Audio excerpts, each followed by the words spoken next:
तो स्वागत है दोस्तों, आज एक नई वीडियो में।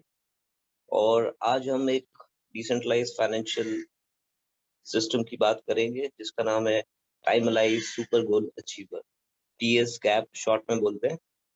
ये टाइम अलाइव के अंदर कई सारे प्लान्स हैं। टोटल 3 तरह के स्टेकिंग कॉन्ट्रैक्ट्स हैं, जिनमें से एक जो कि बहुचर्चित है, वन लाइफ टाइम।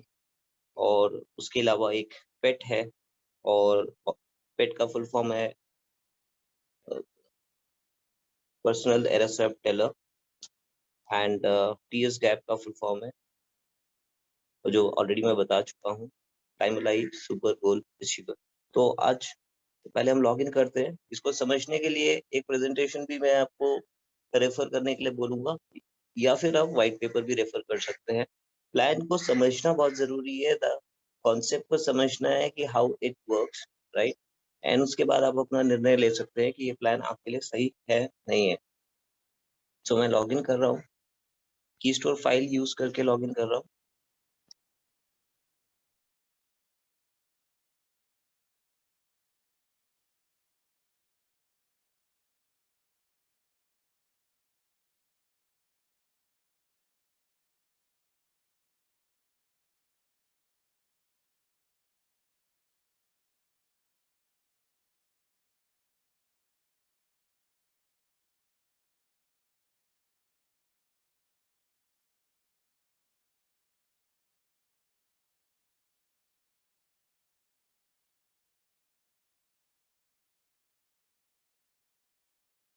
तो अब मैं लॉगिन हो चुका हूँ और मैं सीधा टाइम लाइन पे जाता हूँ।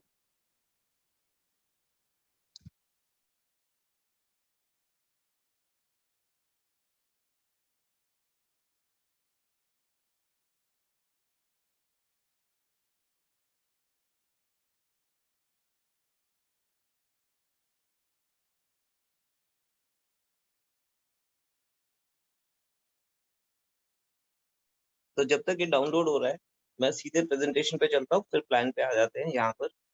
तो पहले प्रेजेंटेशन को एक बारी एक नजर डाल देते हैं।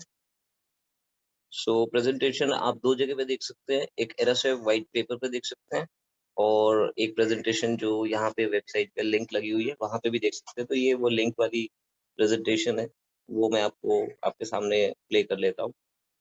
तो time line super goal achiever plan. नीचे चलते हैं, देखते हैं।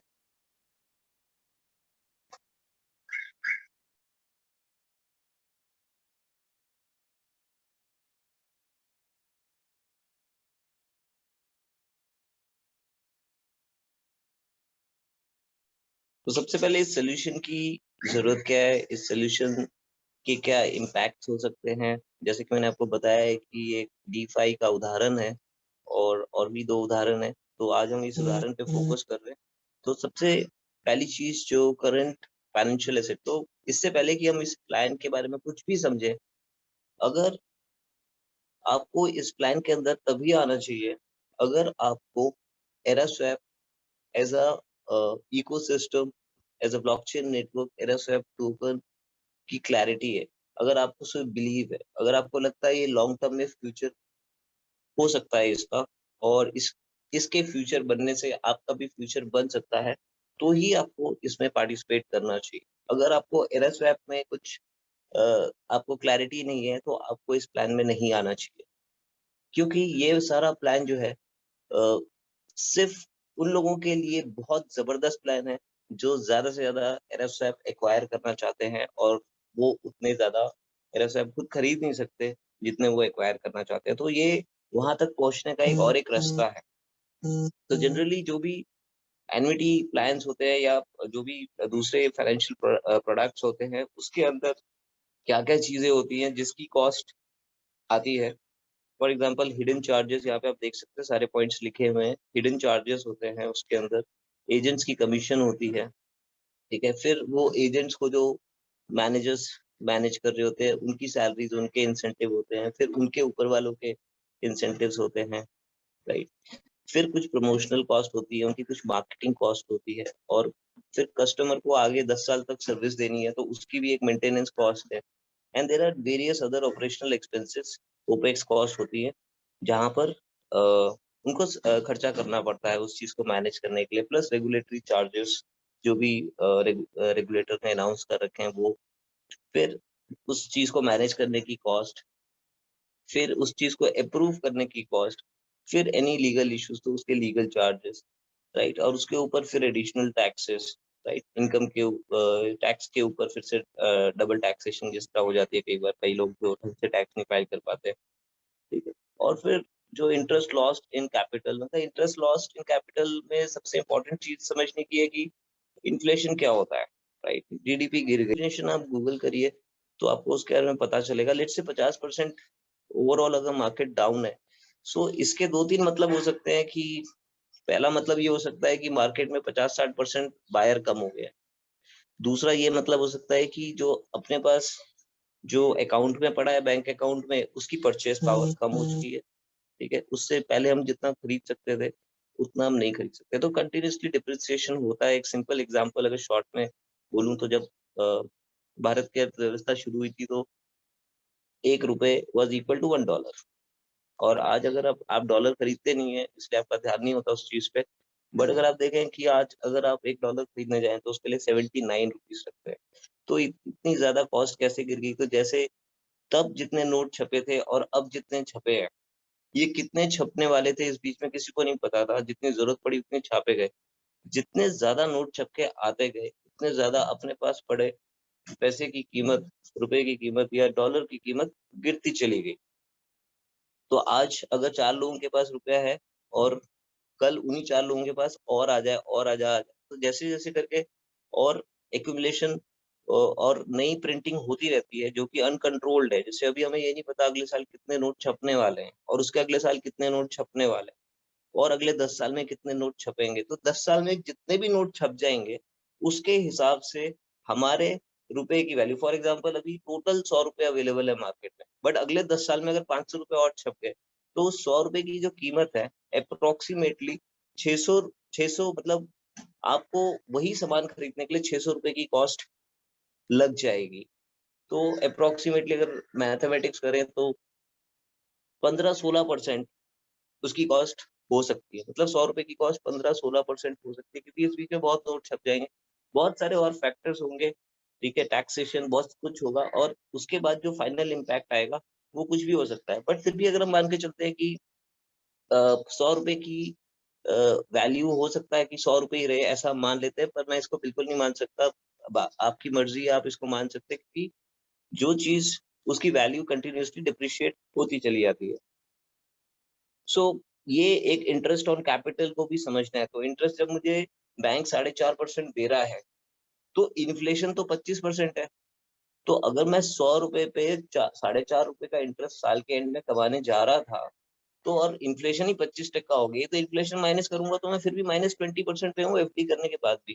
तो मैं ये नहीं कह रहा आपको एफडी नहीं करनी चाहिए, बट मैं आपको एक एनालिसिस बता रहा हूँ, एक अंडरस्टैंडिंग बता रहा हूँ, जो आप अगर जो आप इस्तेमाल कर सकते हैं कभी अपनी लाइफ में अगर आपको फ़ायदेमंद लगे तो। सो ये सारी कॉस्ट है और उसके बाद भी वो एक थर्ड पार्टी पे डिपेंड करता है। ये सारा जो फंड जमा किया वो आप नहीं कंट्रोल करते। तो जैसे ही हम एक फंड किसी ऑर्गेनाइजेशन को देते हैं, वैसे ही वो ऑर्गेनाइजेशन उस फंड का कुछ भी कर सकती है और हमें उस पे ट्रस्ट करना होता है और that is the only option कि हम ट्रस्ट करें। और जैसे ही वो फंड हम वहाँ जमा करते हैं तो हमारे अकाउंट में एक नंबर दिखता है, पर वो फंड पीछे से कहीं और डिप्लॉय हो चुका होता है। शायद किसी को 10 साल के लिए लोन चला गया, शायद किसी को 20 साल के लिए चला गया, चाहे किसी कंपनी को चला गया, चाहे किसी को गाड़ी खरीदने के लिए चला गया, पर वो फंड वहाँ से गायब हो जाता है और वो अलग-अलग चीज़ों में इस्तेमाल होता रहता है, right? So this is how it works, right? और ह्यूमन एरर, तो ये सारी चीज़ें हो सकती है। तो पूरे फाइनेंशियल एसेट के अंदर ये सारी डिस्ट्रीब्यूशन कॉस्ट वगैरह-वगैरह सब जुड़ी हुई हैं और इस सारी कॉस्ट को जो हमने यहाँ पे डिस्कस करा, वो end of the day customer की जेब से ही जाना है, राइट? और इसमें मैंने प्रॉफिट्स नहीं लिखे कि वो ऑर्गेनाइजेशन ये समाज सेवा जो कर रही है, उसमें उसका प्रॉफिट है कि नहीं, कि वो डिसेंट्रलाइज़्ड एप्लीकेशन है वो पर्टिकुलर ऑर्गेनाइजेशन। डिसेंट्रलाइज़्ड एप्लीकेशन मतलब कि उनका कोई कट नहीं है, वो कोई मिडलमैन नहीं है बीच में। सो ये सारी चीज़ों के अंदर ये सारी कॉस्ट देने के बाद भी इधर पे एक प्रॉफ़िट करके एक चीज़ है जो यहाँ लिखी नहीं है, वो भी कॉस्ट कस्टमर को ही भरनी है एंड ऑफ द डे। तो ये सारी कॉस्ट कस्टमर को जाती है। तो अगर हम इन सबको हटा दें, और एक ऐसा सोल्यूशन सोचे कि इस सब की कोई जरूरत ही नहीं है, तो हम किस चीज का निर्माण करेंगे, किस तरह की चीज होगी उसकी अगर हम कल्पना करेंगे। तो टीएस गैप उस डायरेक्शन में एक सुपर गोल अचीवर प्लान है, जिसको जिसको आप समझ कर देख सकते हैं कि क्या आपके लिए फायदेमंद। तो नीचे चलते हैं।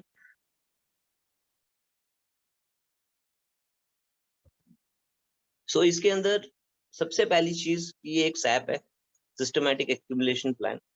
सैप का मतलब है कि आप बिना मार्केट की परवाह करे, बिना ये सोचे कि अभी एरएसएफ का रेट नीचे चल रहा है, ऊपर चल रहा है, आप हर महीने 12 महीने तक लगातार कुछ एरएसएफ बाय करते रहते हैं मार्केट रेट पे। सो एवरेज आउट अगर करें सिस्टमैटिक एक्यूमुलेशन का, तो आपने फॉर एग्जांपल एक एरएसएफ आज 35 पैसे का खरीदा, कल आपने 40 का खरीदा, और फिर उसके अगले महीने आपने 60 पैसे का खरीदा, और फिर 80 पैसे का खरीदा, फिर 40 का खरीदा, फिर 20 का खरीदा, फिर 1 रुपए का खरीदा।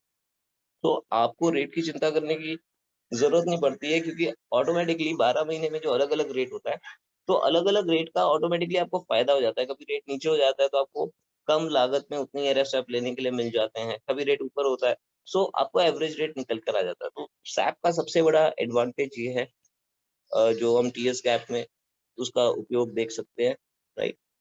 और स्मार्ट कॉन्ट्रैक्ट है, तो सबसे बेस्ट पार्ट क्या है कि स्मार्ट कॉन्ट्रैक्ट में जो रूल्स सेट हो गए हैं, उसको कोई भी इंडिविजुअल आके कल उसमें फेर बदल नहीं कर सकता, कोई भी आके उसमें एक नया रूल नहीं ऐड हो सकता, और वो डिसाइड हो गया है, और वो उस रूल को ही फॉलो करेगा, राइट, क्योंकि ये स्मार्ट कॉन्ट्रैक्ट एरएसएफ ब्लॉकचेन नेटवर्क पे ऑलरेडी डिप्लॉयड है।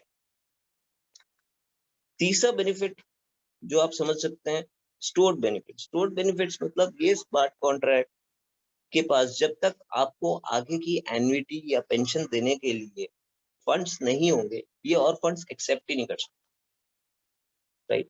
तो फॉर एग्जांपल मैं 100 एरएसएफ का टीएस गैप लेता हूँ, ठीक है, तो मैंने 100 एरएसएफ का टीएस गैप लिया, तो मेरा प्लान तभी एक्सेप्ट होगा जब स्मार्ट कॉन्ट्रैक्ट के पास इसका 225-30% एक्स्ट्रा अवेलेबल होगा। मतलब 100 का टीएस गैप लेने के लिए उसको पहले से ही 225 और एरएसएफ रेडी रखने पड़ते हैं, तभी वो प्लान लेगा। अगर उसमें सिर्फ 180 पड़े तो आपका प्लान ही नहीं एक्सेप्ट करेगा। सो स्टोर्ड बेनिफिट है, मतलब जो आपको रिटर्न आनी है वो ऑलरेडी इसके अंदर मौजूद है स्मार्ट कॉन्ट्रैक्ट के अंदर, बस समय आने पर जब आपका वक्त आएगा एनवीटी का, वो आपको रिलीज करना शुरू कर देगा। और बेस्ट पार्ट क्या है कि ये प्लान ऑलरेडी 1.5 पौने 2 साल से चल रहा है, जो आप देख सकते हैं। तो मैं अपना ही एक केस खोल लूंगा और उसमें आपको दिखाता हूँ कि किस तरह से उसमें एनवीटी रिवॉर्ड्स आते रहते हैं, आ रहे हैं already. So bonus and annuity guaranteed. So आपको पता है रेपो रेट और बहुत सारी चीजें होती है जिसके हिसाब से इंटरेस्ट रेट बहुत कुछ चेंज होता रहता है टाइम टू टाइम, और वो उसका इम्पैक्ट आता है हमारी इन्वेस्टमेंट्स के ऊपर। बट यहाँ पर एक शब्द लिखा हुआ है, जो बोनस है, जो एन्युटी है, वो गारंटीड है, राइट। तो गारंटीड किस चीज में? एरास्वैप में, क्योंकि आप एरास्वैप की अर्थव्यवस्था में एंट्री की है, और एरास्वैप की अर्थव्यवस्था के अंदर अगर एन्युटी आ रही है तो वो भी एरास्वैप के अंदर ही आ रही है, और बोनसेस भी एरास्वैप के अंदर ही आ रहे हैं। और कितने एरास्वैप मैं गेन करूंगा वो ऑलमोस्ट गारंटेड। तो इसके अंदर बोनसेस आते हैं और गारंटेड एन्युटी आती है, और जो बोनस होता है वो किस तरह से मिलता है, कितना मिलता है, वो हम जाएंगे उधर, फिर जाके देखेंगे जब हम प्लान में जाएंगे। वन से उसके बाद पांचवा पॉइंट है टोटल कंट्रोल, राइट। तो टोटल कंट्रोल मतलब कि ये आपके पास इस कॉन्ट्रैक्ट की, जो भी कॉन्ट्रैक्ट आप क्रिएट कर रहे हैं यहाँ पर, उस कॉन्ट्रैक्ट की चाबी सिर्फ आपके पास है, और जब तक वो चाबी आपके पास सुरक्षित है, आप इस कॉन्ट्रैक्ट के मालिक हैं, राइट। और उसके बाद आता है लिमिटेड पीरियड ऑफर, जो इसका सिक्स बहुत इंपॉर्टेंट पॉइंट है। तो इसमें मतलब अनगिनत समय और अनगिनत एरएसएफ नहीं है, राइट। इस प्लान के अंदर टोटल 10 मिलियन मतलब 1 करोड़ एरएसएफ भी एक्सेप्ट हो सकते हैं। कल अगर 100 लोग लेके उसमें 2 करोड़ एरएसएफ डालना चाहें, और उसको वो 2 करोड़ को 6 करोड़ बनाना चाहें, तो वो नहीं बन सकते।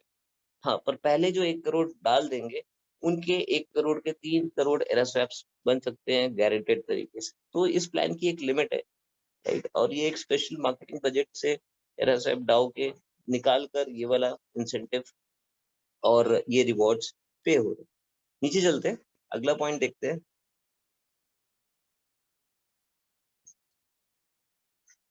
सो टीएस गैप में कई तरह की ऐसे इकोनॉमिकल सिद्धांत का उपयोग ऑलरेडी हो रहा है, जिसकी वजह से टीएस गैप बाय डिफ़ॉल्ट ही डेफ़िनेटली ज़्यादा अच्छा परफ़ॉर्म करेगा ही करेगा। उसके ऊपर जो कॉन्ट्रैक्ट की जो ताकत है, जो कॉन्ट्रैक्ट ने जो उसको पावर दे रखी है, जो इसके अंदर जो बेनिफिट्स ड्रॉ कर रखे हैं, वो है ही।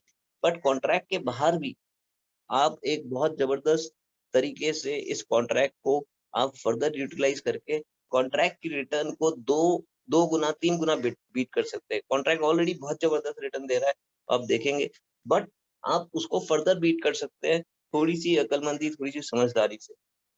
सो यहाँ पे आप देख सकते हैं power of compounding. For example मेरे को आज एक रिवॉर्ड आया, राइट? जैसे ही वो रिवॉर्ड आया, अगर मैं तुरंत उसको नए टीएस कैप प्लान में डाल देता हूँ, तो वो वाला जो मेरा रिवॉर्ड है, वो भी मेरे लिए कमाई करना शुरू कर देता है। राइट?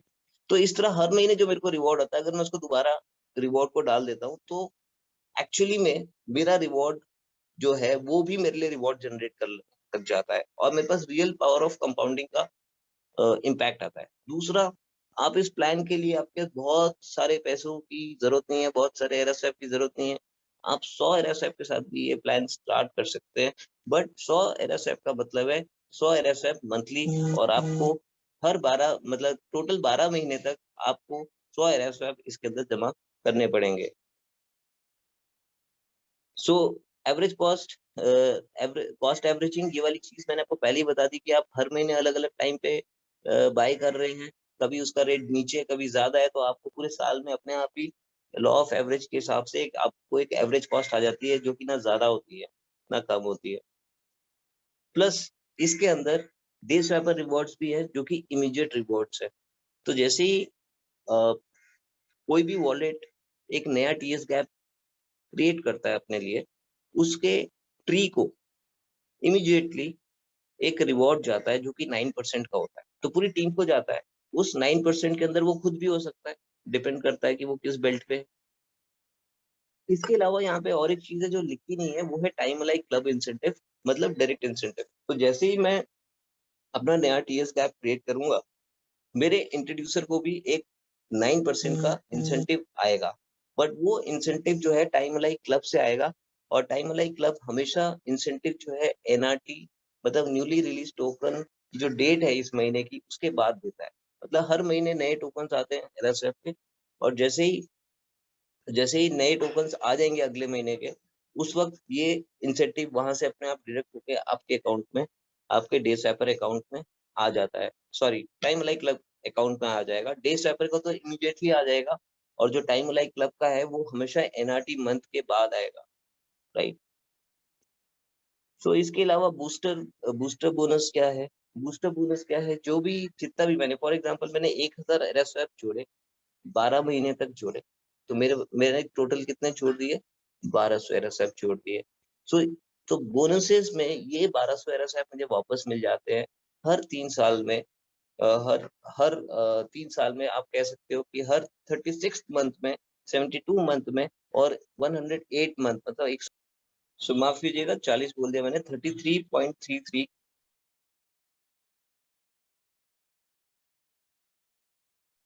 मैंने 12,000 एरोसेप सेव थे और ये 12,000 मेरे को 3 साल में 3 बारी में वापस आ जाते हैं। प्लस मेरे को एक अलग से एन्युटी आती है, राइट? सो मतलब आप कह सकते हो रिटर्न ऑफ परचेज़ प्राइस हो गया। जितने एरोसेप मैंने दिए थे, वो मेरे को 9 साल के अंदर 36 मंथ, 72 मंथ्स और 108th मंथ में मेरे को वापस मिल जाता है। अब इसके अलावा मेरे को कुछ एक एन्युटी आती है जो हम देखेंगे वो कितनी आती है। सो अब नेक्स्ट ट्रांसपेरेंसी तो टोटली ट्रांसपेरेंट है। आप देख सकते हैं कि एकदम स्मार्ट कॉन्ट्रैक्ट में कोई बात छुपाने लायक कोई चीज़ है नहीं इसके अंदर, तो बिल्कुल ट्रांसपेरेंट है।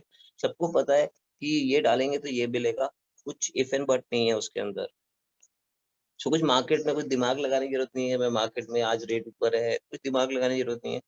कोई भी सामान्य व्यक्ति इसको अचीव कर सकता है अपने गोल को, time line super goal achiever को। वो अलग बात है कि कोई इसमें पावर ऑफ कंपाउंडिंग और भी बहुत सारी चीज़ें इसमें अप्लाई कर सकते हैं जो बेसिक इकोनॉमिक रूल्स हैं ग्रो करने के। तो वो आप इसके ऊपर जब ओवर एंड अबव इसके अंदर एक टॉप अप अप्लाई करते हैं तो आप उसमें और ज़्यादा गेन कर सकते हैं। बट ये एक डेफिनिट आउटपुट देगा और ये बिहेवियर को रिवॉर्ड करता है। तो ये बिहेवियर ड्रिवन है। जो सिस्टमैटिकली एक्यूमुलेशन कर रहे हैं, ये उनको रिवॉर्ड करेगा और ये कॉन्ट्रैक्ट अपने आप उनके रिवॉर्ड्स कम भी कर देगा, जो अगले 12 महीने में सिस्टमैटिकली एक्यूमुलेट नहीं करेंगे। नीचे देखते हैं।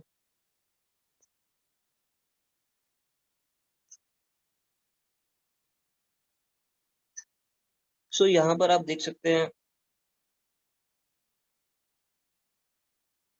तो यहाँ पे आप देख सकते हैं कि स्लैब्स बताए हुए हैं कि आप कितने एरएसएम मंथली जोड़ेंगे तो आपको हर मंथ एन्युटी कितने की आएगी। अब ये वाली चीज को ध्यान से समझते हैं।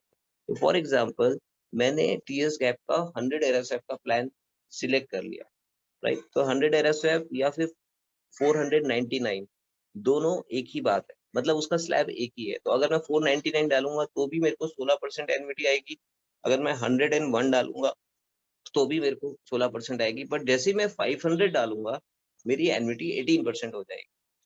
तो एन्युटी 16% का मतलब क्या है?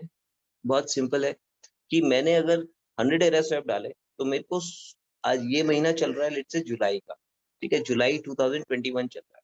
तो अगर मैंने 100 एरएसएफ का आज टीएस गैप डाला तो जुलाई 2022, 23, 24, 25, 26, 27, 28, 29, 30, 31, 30, तो 30 तक, मतलब पहला साल तो मेरा एक्यूमुलेशन फेज है, तो फर्स्ट ईयर में एक्यूमुलेट करूंगा और उसके अगले 9 साल तक 108 महीने तक मेरे को एन्युटी पेंशन आएगी, राइट। वो कितनी आएगी? 16%। तो 100 का 16%, 16 ईयर एसएफ। तो 16 ईयर एसएफ मेरे को जुलाई 2022 से मिलनी शुरू होगी और वो मुझे मिलेगी 2031 तक, राइट। तो इस तरह से एन्युटी आती है। अब मेरे को अगर चाहिए कि मेरी एन्युटी ज्यादा आए तो मुझे ज़्यादा एरोस्वैप के लेवल पे जाना पड़ेगा इस प्लान के अंदर। तो मुझे 500 वाला प्लान चूज़ करना चाहिए, तो उसमें मेरे को 18% तक आ सकता है। अगर मैं 1000 एरोस्वैप की स्वैप करता हूँ, सिस्टमैटिक एक्यूमुलेशन करता हूँ, तो मेरे को 20% एन्युटी आ सकती है। और अगर मैं 10,000 का करता हूँ, तो मेरे को 22% एन्युटी आएगी। और अगर मैं 1 लाख एरोस्वैप हर मंथ जोड़ना चाहता हूँ टीएस गैप पे, तो मेरे को हर साल इसी महीने में 24%, मतलब 2,40,000, सॉरी 1 लाख का 24% हो गया, 24,000 एरा स्वैप मुझे हर साल जुलाई में आएंगे। और अगर मैं अगस्त में नहीं अपना स्वैप डाल पाता हूँ और 1 लाख एरा स्वैप का, तो मेरे को अगस्त के महीने में 2022 से लेकर 2030 तक मेरे को कोई भी रिवॉर्ड नहीं आएगा इस प्लान के मुताबिक, राइट। बट मैं सितंबर में फिर से अगर 1 लाख जमा कर देता हूँ, तो मेरे को हर साल अगले 9 साल मेरे को सितंबर के महीने में ये वाला 24,000 ज़रूर आएगा। तो अगर मैंने अपनी यहाँ पे बेसिक लॉजिक क्या है कि पेंशन किस तरह से होती है कि पहले आप खुद को एक सैलरी देते हैं, आप डिसाइड करते हैं कि आपको कितनी सैलरी चाहिए एरएसवैप, राइट?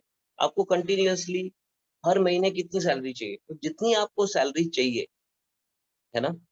उस हिसाब से आप अपना इनपुट यहाँ पे डिसाइड करते हैं। तो मेरे को अगर 24,000 मंथ की सैलरी चाहिए 9 साल तक, 24,000 एरएसवैप की सैलरी चाहिए, तो मेरे को 1 लाख एरएसवैप इस पे टीएस गैप के अंदर मंथली डालने हैं, राइट? तो मैं खुद को पहले 12 महीने सैलरी देकर देखूँगा कि चलो मैंने सबके खर्चे निपटा दिए, दूध वाले का बिल दे दिया, बिजली का दे दिया, इंटरनेट का दे दिया, पेट्रोल का दे दिया, गाड़ी का दे दिया, बाइक का दे दिया, सबका खर्चा दे दिया।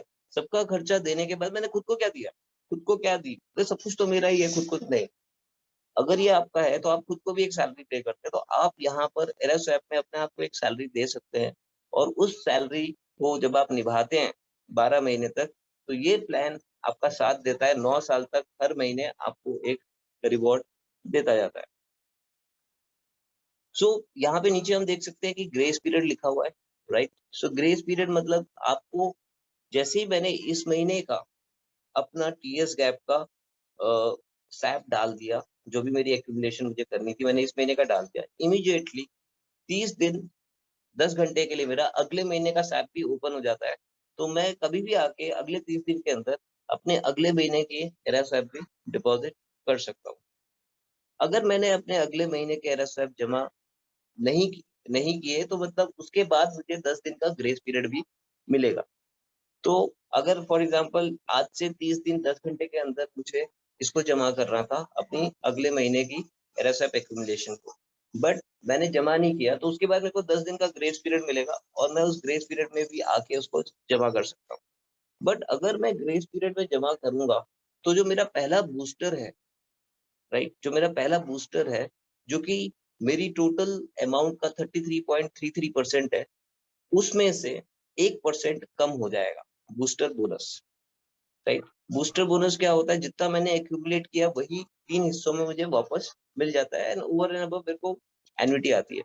तो ये जो 1% का डिडक्शन है, वो मेरे ग्रेस पीरियड में डालने की वजह से आया और ये 1% जो है, जो मेरा पहला बोनस है, उसमें से डिडक्ट हो जाएगा।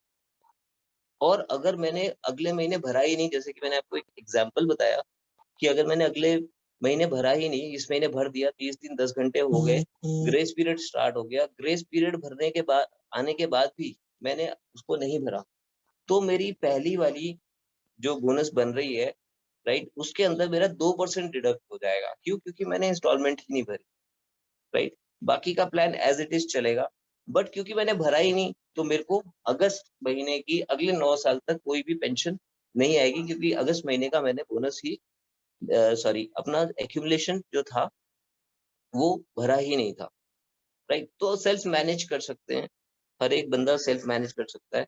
सो अपनी जो मंथली कमिटमेंट है, अगर हम उस कमिटमेंट के ऊपर अगर हम जमा करते हैं, राइट?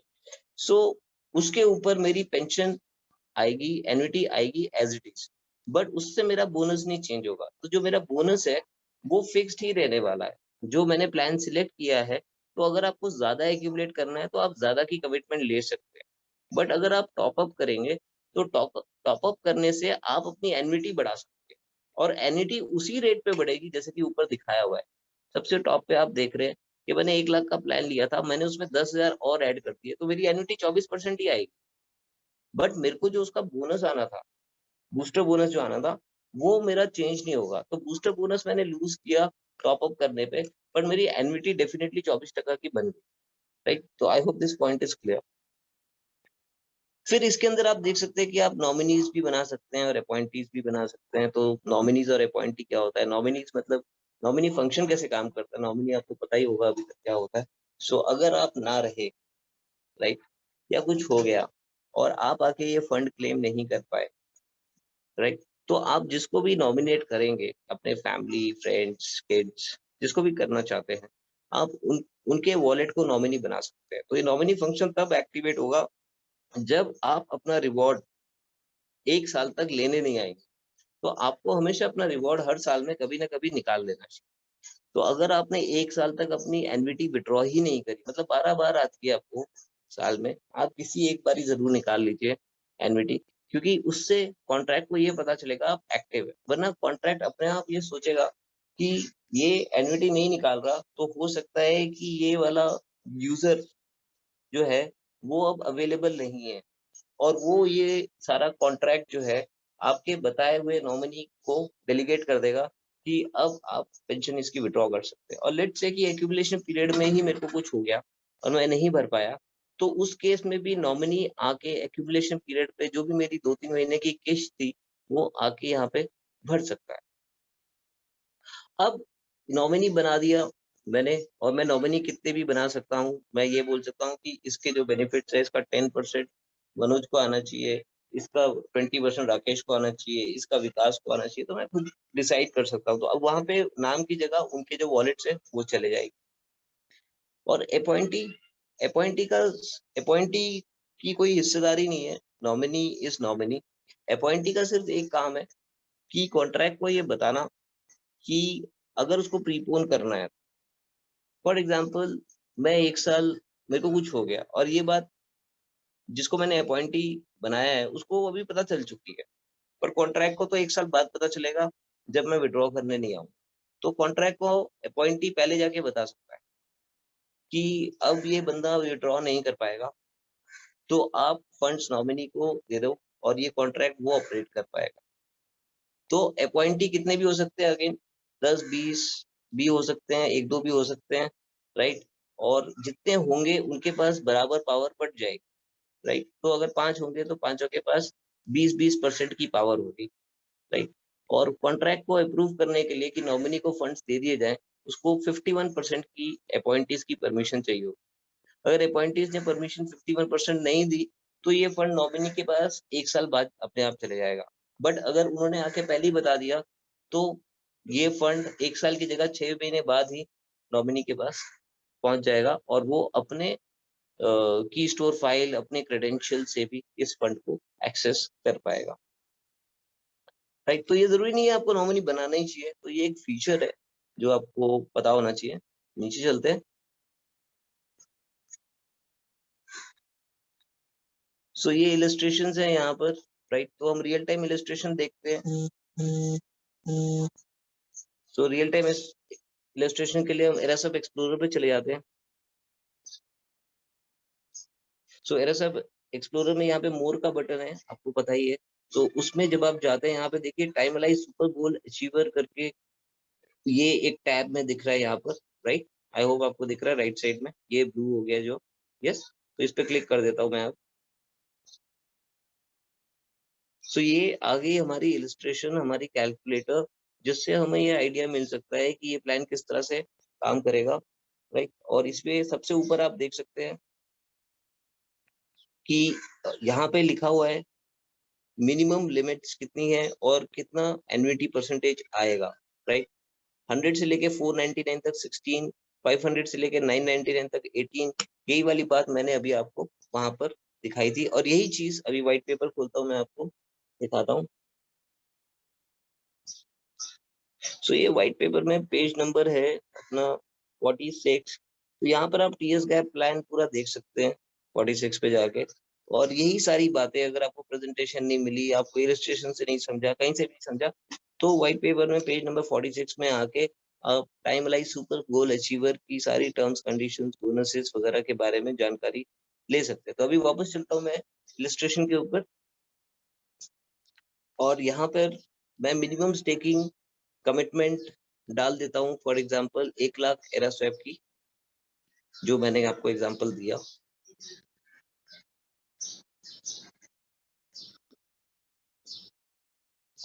राइट? सो मैंने हर महीने 1 लाख एरा स्वैप भरे, राइट? अगर मैं आपको ये दिखाना चाहूँ कि किसी महीने नहीं भरे तो उसका इम्पैक्ट क्या आएगा, वो भी देख सकते हैं। तो पहले इस मान लेते हैं कि हमने हर महीने दिए, तो क्या हो रहा है? तो नीचे कैलकुलेट का बटन है, मैं उसको क्लिक करता हूँ और ये मुझे दिखा रहा है कि मेरे को फर्स्ट मंथ मेरे प्लान का, है ना, 24,000 आएगा। मेरा फर्स्ट मंथ कब है? जब मेरी 12 महीने कंप्लीट हो जाएंगे जमा करने के, तो 13th मंथ मेरा फर्स्ट मंथ हो जाएगा, राइट? और फिर हर महीने मेरे को 24 आप देख सकते हैं 12 महीने तक आ रहे हैं फॉर 9 years। ऊपर लिखा हुआ है मंथली एन्युटी बेनिफिट फॉर 9। तो यही चीज 9 साल तक रिपीट होती चली जाएगी, right? So this is how it works, right? और नीचे चलते हैं। सो यहाँ पे आप देख सकते हैं, तो यहाँ पे आप देख सकते हैं कि मैंने टोटल 1 लाख करके 12 लाख एरास्वैप मैंने इस कॉन्ट्रैक्ट में डाले, राइट? और मेरे को अब 9 साल बाद जो ग्रॉस बूस्टर बोनस है, जो मेरा रिटर्न ऑफ डिपॉजिट है, समझ लीजिए, वो पूरा आ गया। मैंने 12 लाख डाले थे, 12 लाख पूरे आ गए मेरे को। कैसे आए? हर 3 साल बाद मेरे को 4 लाख एरास्वैप आए, राइट? 36 मंथ में, 72 मंथ में और 108 मंथ। और मेरे को साथ ही साथ में, ये तो चलो मैंने लगाया, मेरे को वापस मिल गया, बट मेरे को एक कंसिस्टेंट डाउट फ्री ट्रस्टलेस तरीके से मेरे को एक एन्युटी भी आई, और वो मेरे को annuity I over and above this which is 259, right? जो कि 216 होता है। तो मैंने 100 लगाया था, 100 तो मेरा वापस आ गया बोनस के रूप में, और मेरे को 216 और आया, तो टोटल मैंने 100 लगा के 316 लेकर चला गया, राइट? तो इसमें आप वेरिएशंस करके भी देख सकते हैं। कभी आपका अगर कुछ मंथ का डिपॉजिट छूट गया, तो आप एग्जांपल यहाँ डाल सकते हैं कि मैं ऊपर अभी 11th मंथ में 0 कर देता हूँ।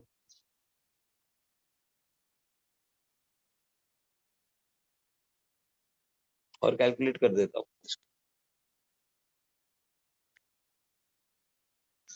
सो जैसे ही मैंने ये कैलकुलेट किया तो आप देख सकते हैं कि मेरी एनवीटी भी उस महीने की 0 हो गई है 11th मंथ की, जो 24,000 थी।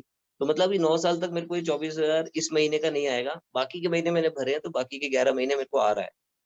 अब नीचे चलते हैं। तो मेरा स्टेकिंग अमाउंट कम हो गया था, राइट, ऑब्वियसली।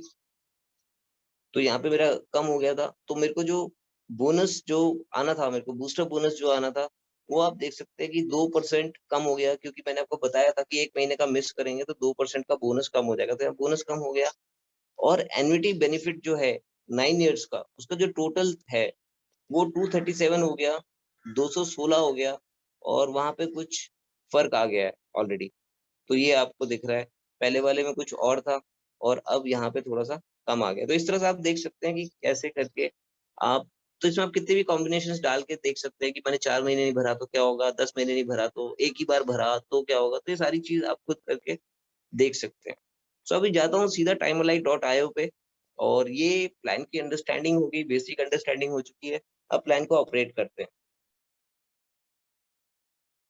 सो यहाँ पे आपको दिख रहा है ऊपर home dashboard life time. So life time एक अलग डीफाई है, राइट। और उसके बाद माई वॉलेट, स्टेकिंग्स, रिवॉर्ड्स, नॉमिनीज, और फिर टीएस गैप। और आज हम यहाँ पे टीएस गैप की बात कर रहे हैं, राइट। तो हम टीएस गैप को देखते हैं।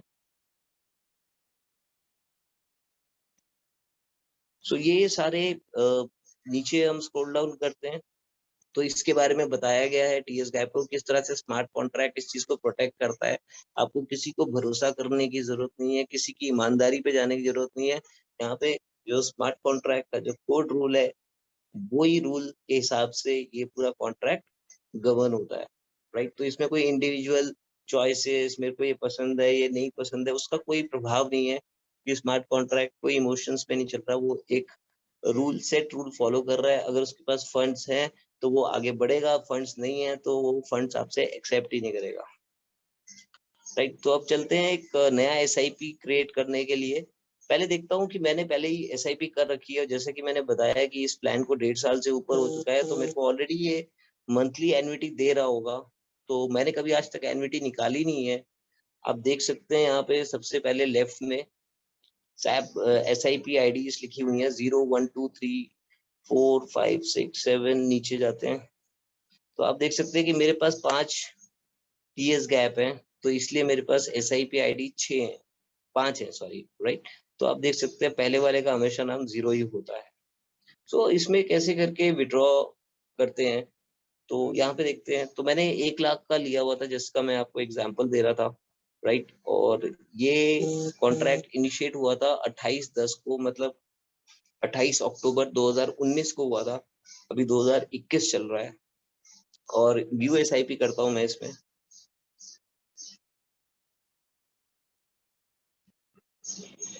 सो व्यू एसआईपी में आप देख सकते हैं कि मैंने डिपॉजिट किया था 1 लाख। मेरा स्वैप ऑन टाइम डिपॉजिट है मेरा, राइट। सो नीचे देखते हैं 8वां 9वां 10वां 11वां 12 महीना, तो सारे ऑनलाइन डिपॉजिट्स हैं, राइट। यहाँ पे ग्रेस पीरियड की कंडीशन भी बताई हुई है कि अगर आपने उसमें नहीं भरा तो 2%।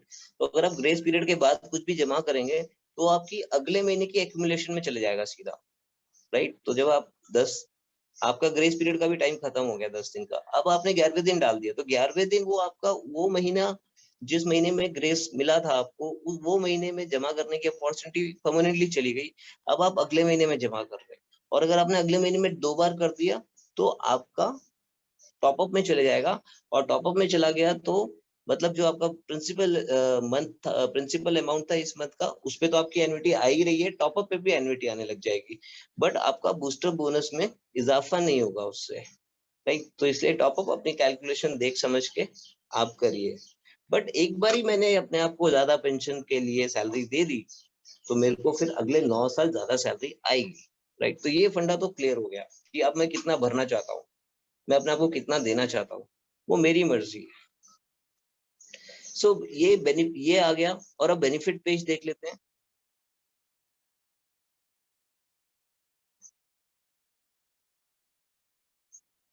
सो ये मेरे बेनिफिट्स हैं। आप देख सकते हैं कि एक भी महीने का बेनिफिट अभी तक मैंने सिलेक्ट नहीं किया है, राइट? मैंने कभी विड्रॉ नहीं किया है, तो आज पहला बेनिफिट निकाल लेता हूँ 24,000 एरा स्वैप का।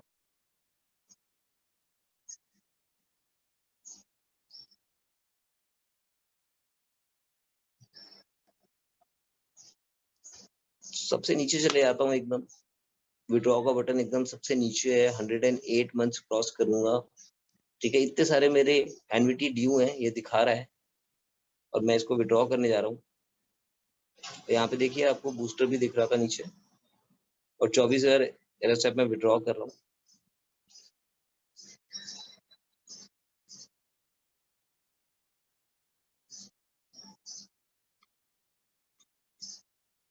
तो देखते हैं ट्रांजैक्शन हैश।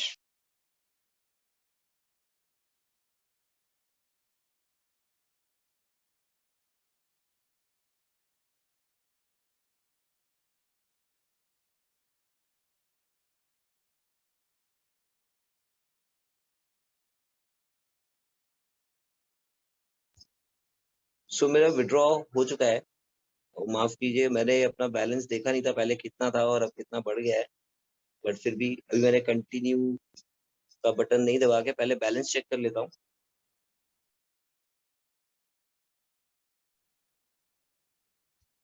सो यहाँ पर अब आपको कैसे पता चलेगा कि मेरे को कुछ बैलेंस आया कि नहीं? मैंने आपको पहले दिखाया नहीं, तो यहाँ पे आप देख सकते हैं कि कुछ 2,67,00,000 एरा स्वैप ऑलरेडी है। और लास्ट का नंबर देख लेते हैं, 32,000 था यहाँ पर। तो मैं और एक विड्रॉ कर देता हूँ, सो दैट की पता चल जाए कि 32,000 में कुछ चेंज हुआ कि नहीं, विड्रॉल आया कि नहीं। तो मैं विड्रॉ करता हूँ फिर से। तो एक महीने का तो यहाँ पे मैं विड्रॉ कर चुका हूँ। टॉप पे जाता हूँ जल्दी से, और ये सिलेक्टेड दिखा रहा है, मतलब मैं इसका नहीं कर सकता हूँ। अब अगला वाला सिलेक्ट कर लेता हूँ। अब मुझे बैलेंस पता है वहाँ 32,000 ही है, तो सिलेक्ट हो गया। नीचे जाकर विड्रॉ मारता हूँ इसका।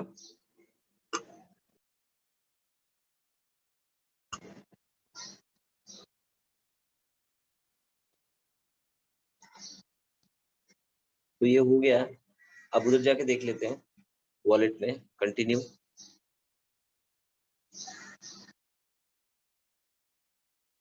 तो यहाँ पे देखिए पहले 32,000 था, अब ये 56 हो गया है।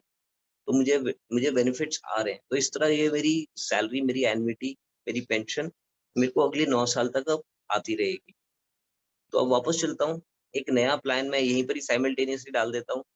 पावर ऑफ लेवरेज कर देता हूँ यहाँ पर, इमीडिएटली इम्प्लीमेंट, कि मेरे को 50,000 आए। लेट्स से बस टोटल 50,000 है, मैं 50,000 का एक नया एसआईपी या 1 लाख का फिर से एक टीएस गैप डाल देता हूँ नया। तो ये टर्म्स एंड कंडीशंस है, ये पहली बार अगर आप आए हैं तो आपको ये जरूर पढ़नी चाहिए, राइट? इसमें सारी टर्म्स एंड कंडीशंस जो कि काफी इंपॉर्टेंट है, जिसमें आपको ये समझ में आएगा कि ये पूरी एप्लीकेशन एक डिसेंट्रलाइज तरीके से वर्क कर रही है, और कोई आपके फंड्स के साथ कोई छेड़छाड़ नहीं कर पाएगा, राइट? तो इसको आप पढ़ लीजिएगा। प्रोसीड करता हूँ, और यहाँ पे मैं जमा करता हूँ। और मैं 1 लाख इसलिए चुन रहा हूँ क्योंकि मुझे 24% चाहिए एनुइटी, मुझे मैक्सिमम चाहिए। और पहले भी 24 ही था, और भी फिर से 24। मैं इस बार इसको चेंज कर देता हूँ, 1,10,000 कर देता हूँ, सो दैट कि मुझे दोनों प्लान के बीच में फर्क समझ में आए। तो मैं 1,10,000 का ये प्लान यहाँ पे डाल देता हूँ, राइट? और नेक्स्ट का बटन क्लिक कर रहा हूँ। तो इसमें सिर्फ लिक्विड टोकन्स ही एक्सेप्ट होते हैं, मतलब एरस्वैप नेटिव ही इसमें एक्सेप्ट होता है सिर्फ, और ये सिर्फ एरस्वैप नेटिव ही देता है।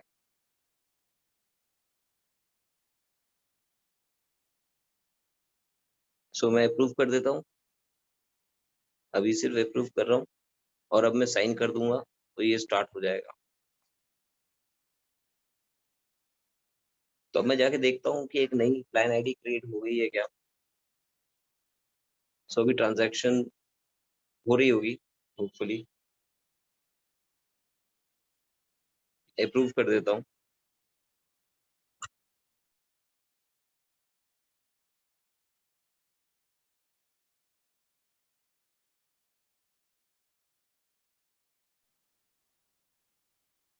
तो मैं दोबारा से इसको अभी यहाँ पे कंफर्म एसआईपी करता हूँ। स्टेप 4 स्टेप 3 तक सब कर चुका हूँ मैं। अब स्टेप 4 कर देता हूँ।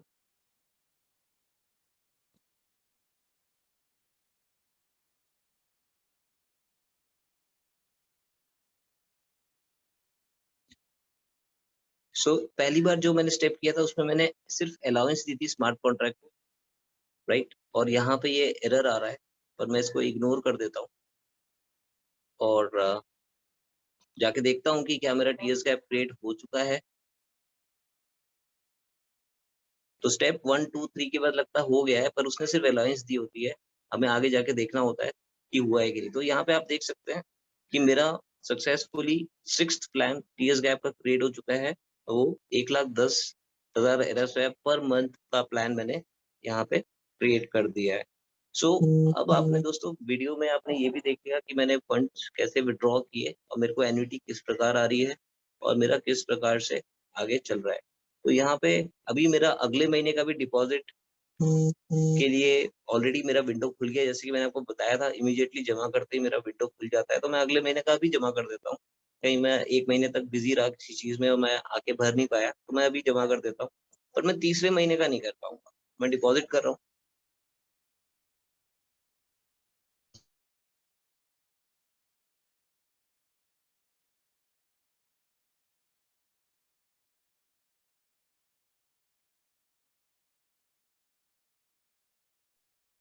अलायंस परमिशन मिल गई है, अब मैं फिर से डिपॉजिट कर रहा हूँ।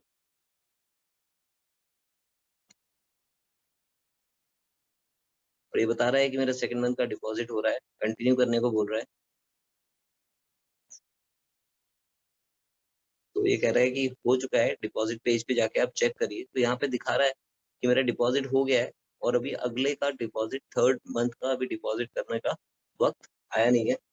सो आई होप इस वीडियो से आपको समझ में आ गया कि आप किस तरह से time Alai super goal achiever use करके आप अपने एरस्वैप के गोल्स अचीव कर सकते हैं, अपने एरस्वैप का काउंट बढ़ा सकते हैं। और जितनी जल्दी आप विड्रॉल्स कर रहे होंगे अपने रिवॉर्ड्स का, और उसको किसी ना किसी और प्लान में, हो सकता है यहाँ से निकाल के आप पेट में डाल दें या वन लाइफ टाइम में डाल दें या वन लाइफ टाइम से रिवॉर्ड निकाल के आप इधर आ जाएं। तो ये टोटल डिसेंट्रलाइज फाइनेंस है। आप चूज कर सकते हैं कि आपको कैसे करके अपने फंड्स को कहाँ पार्क करना है, अपने गोल्स के हिसाब से आप उसको अलाइन कर सकते हैं। तो बहुत बहुत शुक्रिया इस वीडियो को ज्वाइन करने के लिए, देखने के लिए। आई hope this will help you a lot. मैं बहुत जल्द आपके सामने पेट का प्लान लेके हाजिर हो जाऊंगा। और अच्छा, जाने से पहले एक चीज और देख लेता हूँ मैं कि मैंने आपको इंसेंटिव का मैंने आपको बताया, जैसे कि मैंने बताया कि इंसेंटिव जो है एंड में आएंगे। जब एनआरटी मंथ खत्म हो जाएगा, आज से 2 दिन बाद ही एनआरटी आएगा, तो तब मेरे डायरेक्ट इंसेंटिव्स इसमें रिलीज हो जाएंगे। पर मेरा जो इनडायरेक्ट इंसेंटिव है डे स्वैपर में, क्योंकि जैसे कि मैंने बताया 9% मेरे को टाइम लाइक क्लब इंसेंटिव आता है और 9% मेरे को डे स्वैपर क्लब इंसेंटिव आता है। तो हम जाते हैं डे स्वैपर में, जाके देखते हैं। डे स्वैपर में मैं एक येलो बेल्ट हूँ और मेरे को 20% इंसेंटिव आना चाहिए, मतलब 9% का 20% आना चाहिए। तो 1,10,000 मैंने 2 बारी जमा किया, राइट। और उसका 9% कुछ 9,900 होता होगा, और उस 9,900 का 20% मेरा शेयर है, क्योंकि मैं येलो बेल्ट हूँ। और साइमल्टेनियसली मैं यहाँ लॉग इन कर रहा हूँ डे स्वैपर में। तो 9,900 का मेरे को आएगा शेयर। कितना आएगा वो कैलकुलेट करते हैं, यहाँ पे देखते हैं कितना आया। और मेरे हिसाब से 20% आना चाहिए, वो भी 2,22,000 का। मैंने 1,10,10 जमा के 2,20,000 का मेरे को आएगा। 2,20,000 का, क्योंकि मैं येलो बेल्ट हूँ, अगर मैं ग्रीन होता तो मेरे को 40 आता, ब्लू होता तो 60 आता। 60 of the total incentive pool, not of the SIP।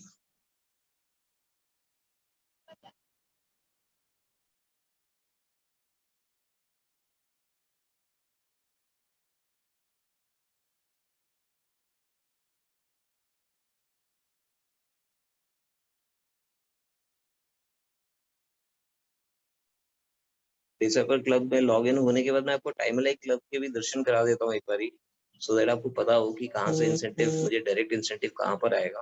कहीं आप, क्योंकि वन लाइफ टाइम का इंसेंटिव, पेट का इंसेंटिव और टीएस गैप का incentive, direct incentive time like club में आता है और इनडायरेक्ट इंसेंटिव सिर्फ डे सेपर में आता है। तो अभी हम पहले डे स्वैपर लॉग इन कर चुके हैं, मतलब अभी खुल जाएगा, तो आप पहले डे स्वैपर देखते हैं जाके, और फिर टाइम वाले क्लब भी एक नजर मार लेते हैं।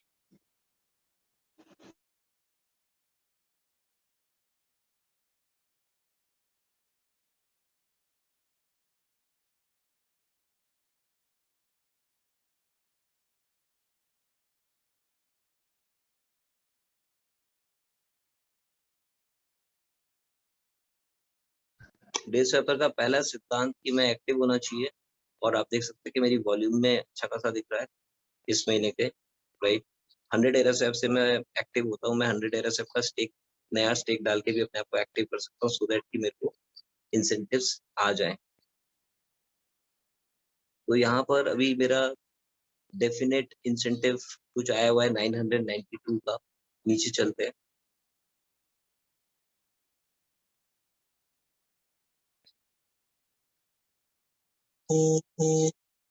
तो यहाँ पे देखिए कुछ 6419 का भी मेरे को एक रिवॉर्ड आया हुआ है, वो और कुछ एक इनडायरेक्ट रिवॉर्ड भी यहाँ पे आया हुआ है, ठीक है। दिस मंथ के रिवॉर्ड में आप देख सकते हैं। तो ये टोटल अगर मैं दोनों करूँ, ये डायरेक्ट रिवॉर्ड जो है ये लिक्विड में, डे स्वैपर का कुछ पार्ट लिक्विड आता है, कुछ कुछ पार्ट मेरा स्टेक्स में आता है। तो आप यहाँ पे देख सकते हैं कि टोटल कर दूं अगर मैं डायरेक्ट रिवॉर्ड 6400 और 18,000, तो वही 22-23 हज़ार पहले कुछ रिवॉर्ड आया होगा। तो जितना मेरे को रिवॉर्ड आना था डे स्वैपर का, वो मुझे यहाँ पे दिख रहा है, राइट। और नीचे स्टेटमेंट में भी देख सकते हैं कि क्या मेरे को कोई रिवॉर्ड आया है। तो सबसे लास्ट वाले पेज पे जाके राइट वाले को मैंने क्लिक किया, और यहाँ पे देखिए मुझे दिख रहा है कि मेरे को यहाँ पर कितने अमाउंट के ऊपर एक इंसेंटिव आया हुआ है, कॉन्ट्रैक्ट टीएस गैप पेट इंसेंटिव, राइट। तो ये दिखा रहा है मेरे को कि इतना इंसेंटिव, इतनी एक टर्नओवर हुई है, तो मेरी ट्री के अंदर इसका मुझे बेनिफिट आ गया है। अब चलते टाइम अलाई क्लब देखते हैं एक बारी। यहाँ पे भी देख सकते हैं डेफिनेट रिवॉर्ड्स में ये ओपन होता है, तो यहाँ पे भी हम देख सकते हैं कुछ ब्रेकअप आया है क्या।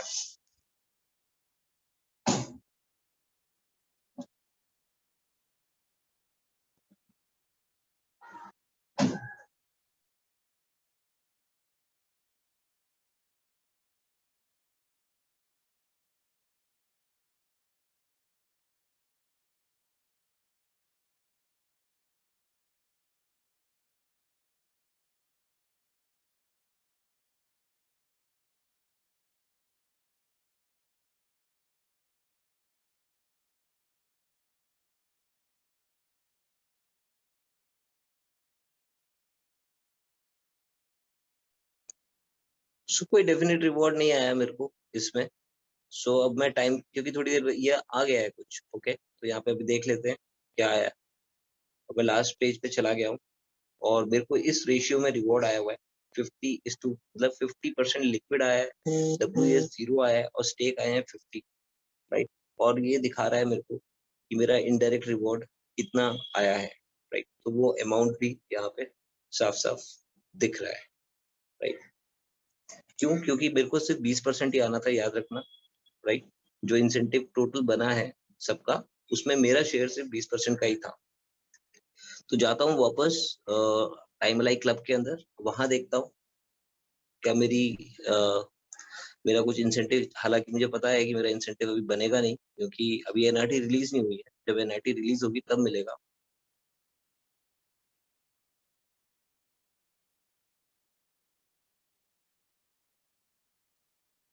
तो वॉल्यूम यहाँ पे नहीं दिखेगी, क्योंकि वहां पे एक बारी दिख चुकी है, तो हर जगह पे। तो यहाँ पे भी देखिए वॉल्यूम में आ रहा है, मैंने यहाँ पे किया हुआ है, राइट। सो ये माई वॉल्यूम जो है, ये मेरा इंसेंटिव वॉल्यूम है जो मुझे मिल चुका है। और इस महीने का जो इंसेंटिव है, इस मंथ के एंड में जब ये एनआरटी मंथ खत्म होगा, तब मुझे। सो ऊपर जाते हैं, मैं आपको इसकी जो विड्रॉ करने की पद्धति है वो भी दिखा देता हूँ, सो दैट आपको पता है, पता रहे। सो यहाँ पे देखिए विड्रॉ इंसेंटिव का ये बटन है, राइट। और इसमें जाके मैं सिलेक्ट कर सकता हूँ कि मुझे किस में विड्रॉ करना है, राइट। तो किसका विड्रॉ करना है, तो मुझे अभी टीएस गैप और पेट का इंसेंटिव विड्रॉ करना है, तो मैं इसको सिलेक्ट करूंगा। यहाँ केवाईसी टाइप का भी इंसेंटिव आता है मेरे को, और मैं अपना कॉन्ट्रैक्ट, जिस कॉन्ट्रैक्ट के अंदर ये मतलब इस कॉन्ट्रैक्ट के साथ मैं इसको लिंक करना चाहता हूँ। आप कोई भी कॉन्ट्रैक्ट चुन सकते हैं अगर आप लिक्विड ही ले रहे हैं तो, राइट? तो मैंने कोई भी कॉन्ट्रैक्ट सिलेक्ट कर लिया यहाँ पर और फिर सिलेक्ट टाइप सिलेक्ट कर रहा हूँ, राइट? सो अगर मैं इसमें WES में लेता हूँ तो मेरे को 100% की लोन लिमिट मिलती है और अगर मैं रीस्टेक में ले लेता हूँ तो मुझे 125% की लोन लिमिट मिलती है टाइम लाइक क्लब में। तो मैं इसको रीस्टेक में ले लेता हूँ और मैं 125% की लिमिट बढ़ाता हूँ अपनी और विड्रॉ को बटन दबाता हूँ और मेरे हिसाब से एरर आना चाहिए अभी, क्योंकि अभी एनआरटी मंथ मेरा हुआ नहीं है। तो ये एक एक्सेप्शन का आ गया है, ठीक है? इसका मतलब है कि अभी ये ड्यू नहीं है, पर जैसे ही ये ड्यू हो जाएगा, यहाँ पे ये एरर नहीं आएगा और मेरे अकाउंट में सीधे मेरा बैलेंस चेंज हो जाएगा और मेरा इंसेंटिव, डायरेक्ट इंसेंटिव यहाँ पे क्रिएट हो जाएगा। आई होप अब आपको पूरा प्रोसेस अच्छे से क्लियर हो चुका है और आप इसको आप खुद थोड़ा प्रैक्टिस कर सकते हैं छोटे-मोटे अमाउंट के साथ और डायरेक्टली वैसे इसमें कुछ गलती करने का स्कोप है नहीं ज़्यादा। So I hope this is helpful and I wish you all the best for this plan and this is a very good plan, right? And बहुत कम लोगों को इसके बारे में नॉलेज है कि ऊपर पहले भी कई बहुत बेहतरीन वीडियोज़ बनी हुई है, पर किसी ने देखी नहीं होंगी, तो ज़्यादा इसके बारे में पता नहीं। I wish you all the best for the Mission S100 as well, which is coming, जिसमें कि हम एरास्वैप की जो फेस है उसको चेंज करना चाहते हैं और ऑल टुगेदर जहाँ पे ये डिजर्व करता है वहाँ पे इसको पहुँचाना चाहते हैं। तो आप उसमें एरास्वैप के मिशन S100 को ज्वाइन करें, राइट? अगर आपको लगता है कि एरास्वैप एक सही दिशा में जा रहा है और इसमें लॉन्ग टर्म फ्यूचर है, तो आप इसको सपोर्ट करें, मिशन S100 को join. Wish you all the best and thank you very much.